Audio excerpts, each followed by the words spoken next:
Hello दोस्तों, welcome back to my channel concept of physics by Rahul का। आज का टॉपिक स्टार्ट किया है मॉडर्न फिजिक्स का, जो बेसिक क्लास है आज का।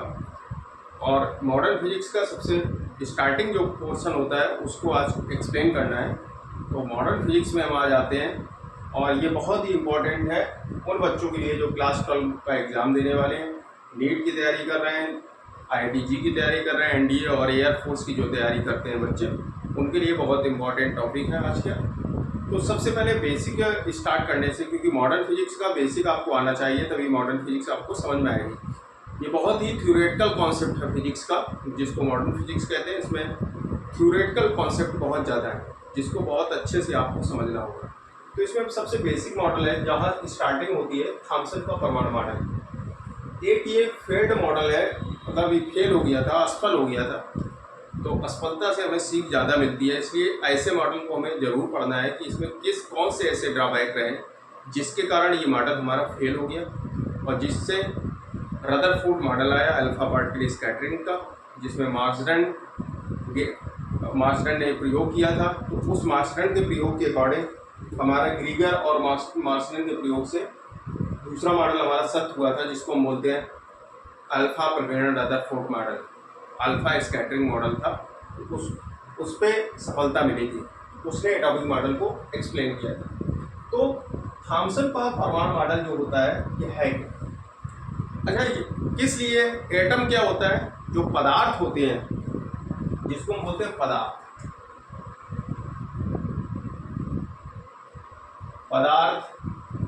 इसी को हम बोलते हैं द्रव।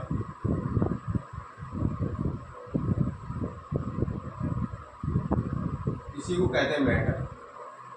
मैटेरियल पार्टिकल पढ़ेंगे, डुअल नेचर ऑफ लाइट में आगे। तो ये पदार्थ जो होता है, अकॉर्डिंग टू डाल्टन, इन्होंने बताया कि जो पदार्थ है ये अति सूक्ष्म कण,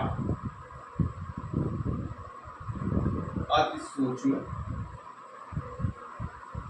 कण, और होता क्या, जिसको हम बोलते हैं एटम, परमाणु। क्या कहते हैं? परमाणु।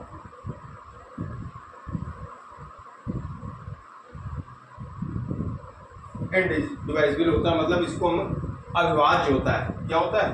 अविभाज्य।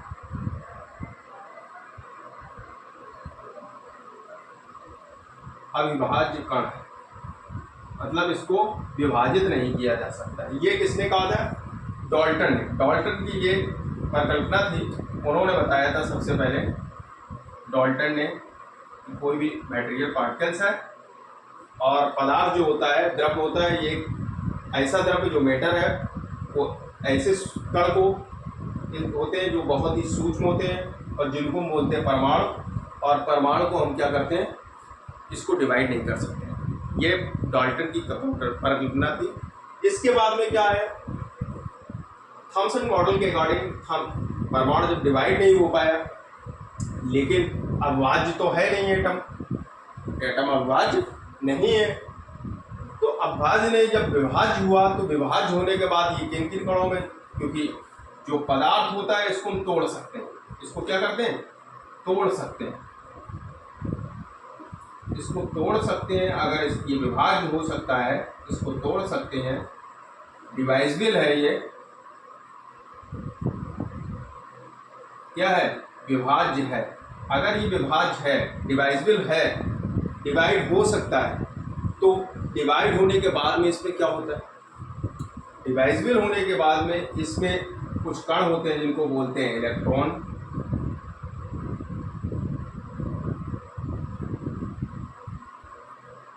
प्रोटॉन, जिनमें ये टूट जाता है, न्यूट्रॉन। ये डिवाइजेबल कणों में क्या होता है? टूट जाता है। तो इलेक्ट्रॉन, प्रोटॉन और न्यूट्रॉन, इसी को हम बोलते हैं परमाणविक कण। ये क्या है? एटॉमिक जो पार्टिकल्स हैं, इनको परमाणविक कण भी बोलते हैं। एटॉमिक पार्टिकल्स क्या कहते हैं? Atomic particle, परमाणविक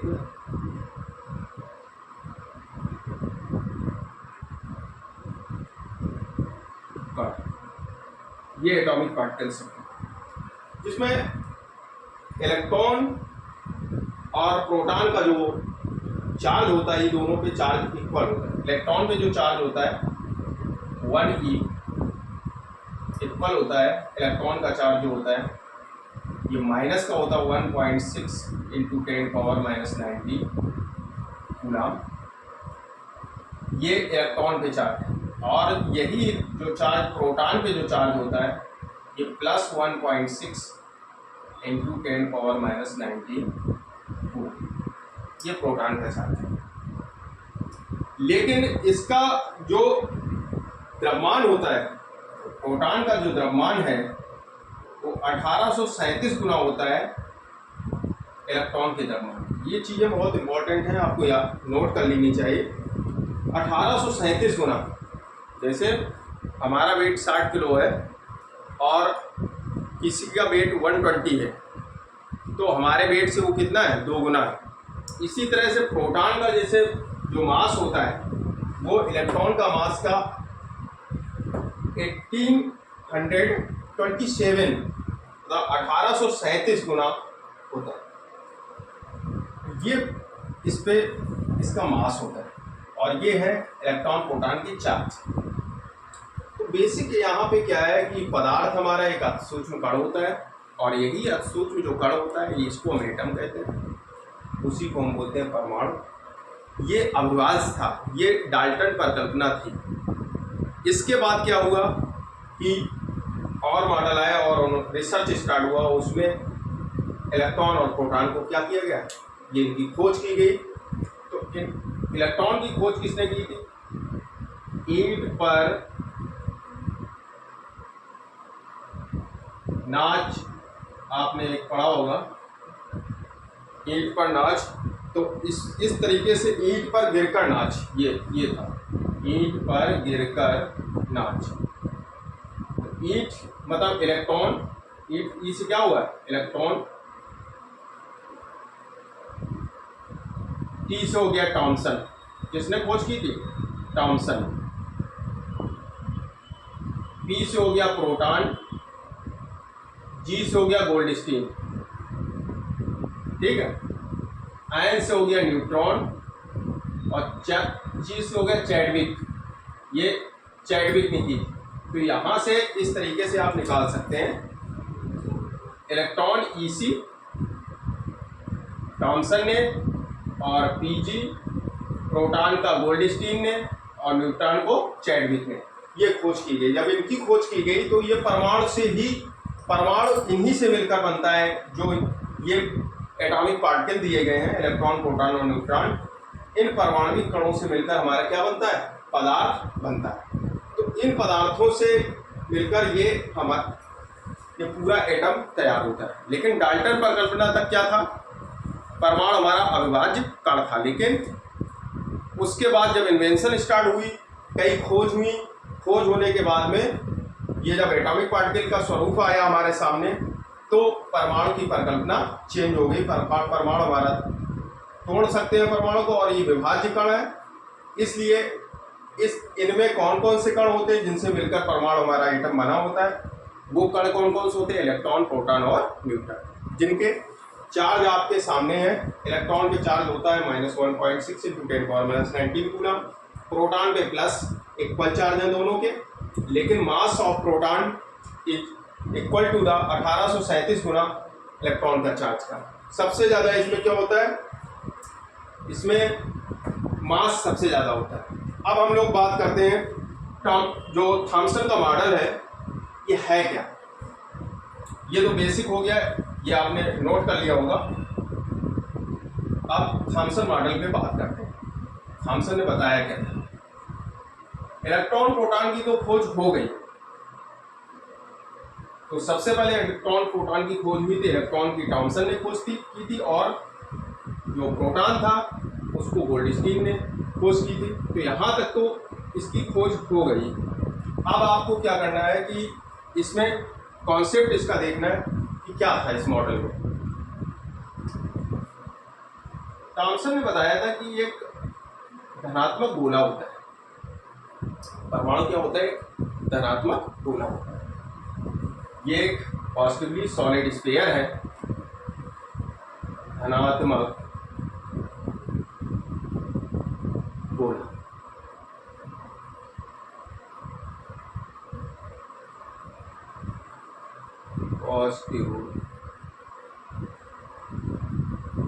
positively charge solid sphere, positively charge solid sphere, ये एक धनात्मक गोला जिसमें जो इलेक्ट्रॉन होते हैं वो इस गोले में जैसे तरबूज होता है उसके बीच धंसे रहते हैं, उसी तरह से इस पॉजिटिवली चार्ज जो स्फीयर है उसमें जो चार्ज होते हैं, नेगेटिवली चार्ज जो इलेक्ट्रॉन होते हैं, वो एक तरबूज के बीज की तरह धंसे रहते हैं।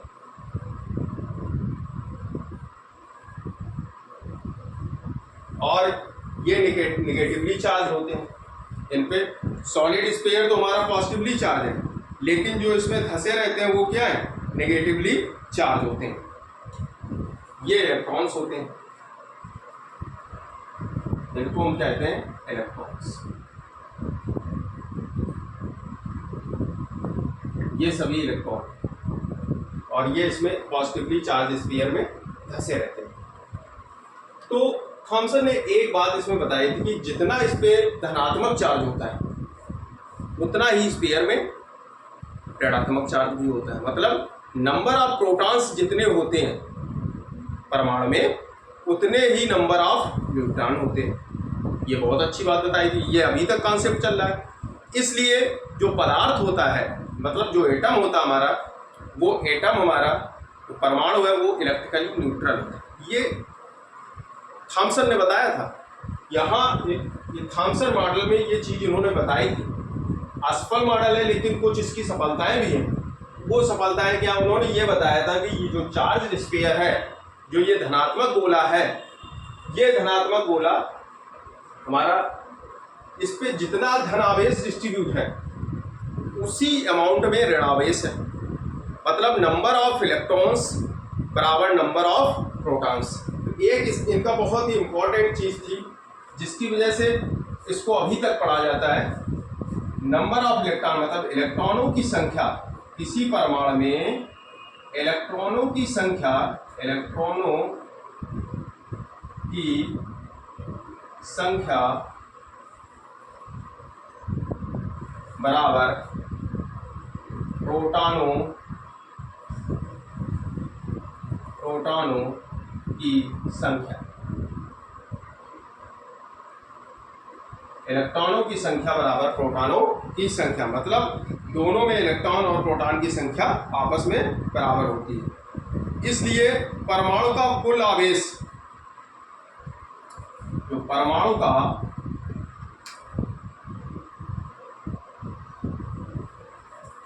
कुल आवेश होता है,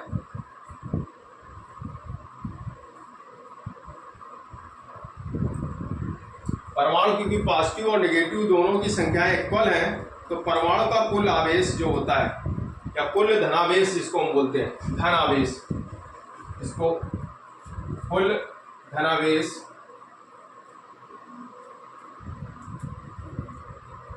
बराबर कुल ऋणावेश के बराबर होता है। कुल ऋणावेश के बराबर होता है। ये दोनों धनावेश और ऋणावेश दोनों आपस में बराबर होते हैं। इसलिए परमाणु पे जो नेट आवेश होता है, कुल आवेश जिसको बोलते हैं, नेट आवेश जो होता है वो शून्य होता है। इसलिए परमाणु को इलेक्ट्रिकली न्यूट्रल कहते हैं, उदासीन परमाणु। क्या कहते हैं? उदासीन परमाणु। इसीलिए बोलते हैं उदासीन परमाणु।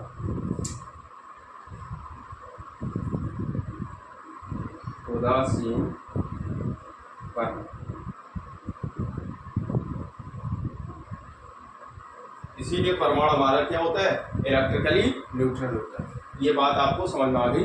चैडविक ने इतनी बातें बहुत ही इम्पोर्टेंट बताई थी, और जब तक फिजिक्स, मॉडर्न फिजिक्स आप पढ़ेंगे, चैडविक जो थॉमसन मॉडल को आप बार बार रिवाइज करेंगे, थॉमसन ने ये चीज़ें बहुत अच्छे से बताई थी अपने परमाणु मॉडल में, और ये अभी तक सत्य है कि जो कोई भी, अगर हमारा कोई धनावेशित गोला है, पॉजिटिवली चार्ज स्फीयर है कोई भी, क्योंकि परमाणु उन्होंने एक स्फेरिकल शेप ली थी और वो spherical shape positively charge sphere होता है, और उसमें जो नेगेटिवली चार्ज होता है वो एक तरबूज के बीज जिस तरीके से होते हैं, वाटरमेलन सीड्स जो होते हैं वो जैसे धसे रहते हैं, उसी तरह से इसमें इलेक्ट्रॉन्स इस पॉजिटिव स्फीयर में धसे रहते हैं। तो उन्होंने एक बहुत अच्छा कॉन्सेप्ट लिया था, और वो क्या है कि नंबर ऑफ इलेक्ट्रॉनों की जो संख्या है, number of electrons equal to number of protons.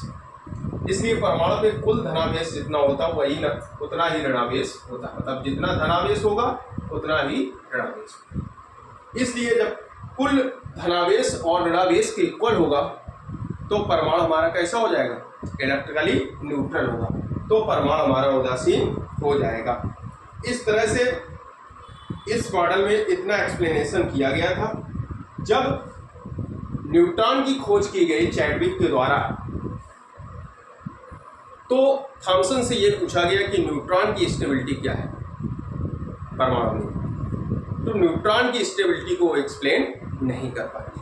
और भी इसमें कई पैरामीटर्स होते हैं, जैसे स्कैटरिंग पैरामीटर्स हैं, अल्फा स्कैटरिंग को डिफाइन नहीं कर पाए, अल्फा पार्टिकल जो स्कैटरिंग होती है उसको एक्सप्लेन क्या किया, तापायनिक उत्सर्जन, फोटो इलेक्ट्रिक इफेक्ट, प्रकाश वैद्युत प्रभाव जो होता है, इस मॉडल के द्वारा प्रकाश तापायनिक उत्सर्जन, थर्मियोनिक इमिशन जो होता है, इन्होंने क्या क्या एक्सप्लेन किया, एक्सप्लेनेशन क्या किया, एक्सप्लेन इन्होंने किया। एक तो प्रकाश वैद्युत प्रभाव, प्रकाश वैद्युत प्रभाव,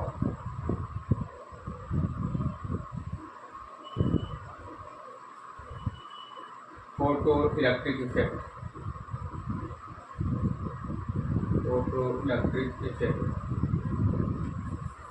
और एक तापायनिक उत्सर्जन जिसको थर्मियोनिक इमिशन कहते हैं, तापायनिक उत्सर्जन, इसको इन्होंने क्या किया था, एक्सप्लेन किया इस मॉडल के द्वारा, थॉमसन मॉडल से। एक्सप्लेन क्या नहीं कर पाए, अल्फा पार्टिकल स्कैटरिंग को एक्सप्लेन नहीं कर पाए, और जो हाइड्रोजन एटम के स्पेक्ट्रम होते हैं, स्पेक्ट्रम की क्या स्टेबिलिटी होती है, स्पेक्ट्रम को डिफाइन नहीं कर पाए। हाइड्रोजन एटम स्पेक्ट्रम और अल्फा पार्टिकल स्कैटरिंग को एक्सप्लेन नहीं कर पाए। उसका कारण क्या था, क्योंकि जब ये मॉडल आया था उस समय इलेक्ट्रॉन और प्रोटॉन की खोज हुई थी, न्यूट्रॉन उस समय पार्टिकल खोज में नहीं आया था। जब न्यूट्रॉन खोज में आया तो जब एटॉमिक मॉडल को उस पर अप्लाई किया गया, तो इस सॉलिड स्फीयर में न्यूट्रॉन की कोई स्टेबिलिटी उन्होंने नहीं दी थी। जब न्यूट्रॉन की कोई स्टेबिलिटी नहीं थी तो ये मॉडल हमारा फेल हो जाता है। वो कारण रहता है किसके कारण, न्यूट्रॉन की खोज के बाद उसकी स्थिति बताने में असमर्थ रहे। इसका जो कमी थी, वो कमी क्या थी, न्यूट्रॉन की खोज के बाद, न्यूट्रॉन की खोज के बाद उसकी स्थिति बताने में, उसकी स्थिति बताने में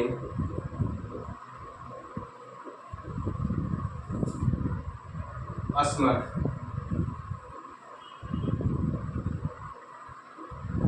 उसकी स्थिति नहीं बता पाए, स्थिति बताने में असमर्थ थे, तो वहां पे ये ड्रॉबैक इसका रहा। तो आप थॉमसन मॉडल का इम्पोर्टेंट चीज़ें ये थी कि थॉमसन मॉडल में जो इन्होंने सबसे अच्छी बात बताई थी वो बताई थी कि atom composed number of electrons equal to number of protons. इसलिए जो एटम होता है हमारा वो इलेक्ट्रिकली न्यूट्रल होता है।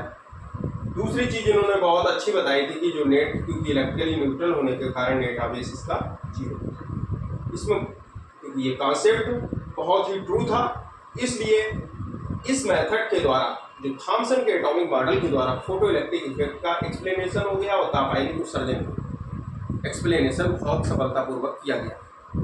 लेकिन इसके बाद न्यूट्रॉन की जब खोज हुई चैडविक भाई के द्वारा, तो चैडविक के द्वारा जब खोज की गई तो उसके बाद थॉमसन मॉडल का एक्सप्लेनेशन डिस्टर्ब हो गया और इन्होंने न्यूट्रॉन की स्टेबिलिटी को एक्सप्लेन नहीं कर पाया। इसके बाद गैगर और मार्सटन के द्वारा इसका एक्सप्लेनेशन किया गया। जो रदरफोर्ड के स्टूडेंट थे उन्होंने अल्फा पार्टिकल स्कैटरिंग पे इस मॉडल को एक्सप्लेन किया। तो अल्फा पार्टिकल स्कैटरिंग में हुआ क्या था, उन्होंने एक गोल्ड फाइल ली थी, सोने की पतली पन्नी, और उस पर एक ऐसा अरेंजमेंट, वैक्यूम अरेंजमेंट बनाया था कि हीलियम एटम के द्वारा, अल्फा पार्टिकल क्या होता है, हीलियम एटम, जो अल्फा पार्टिकल होता है वो हीलियम एटम होता है, और अल्फा पार्टिकल को हम बोलते हैं 2He4।